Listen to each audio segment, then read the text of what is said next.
ওই যে আব্বু, ওই যে পড়তিছো? কি পড়তিছো? Osama bin Laden? তুমি কি Osama bin Laden? Superhero Osama? Super তুমি মুজাহিদ? মুজাহিদ তুমি? আরে তাই?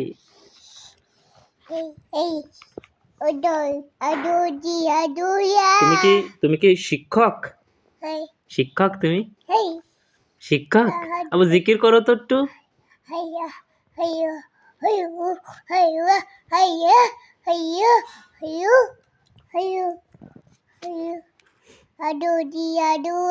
ও আল্লাহ, পড়াশোনা করতেছো না? তুমি ডাক্তার হবা? তুমি মুফতি হবা আব্বা? মুফতি? হ্যাঁ, মুফতি মাওলানা হবা? তুমি আলেম হবা? কয় ওরে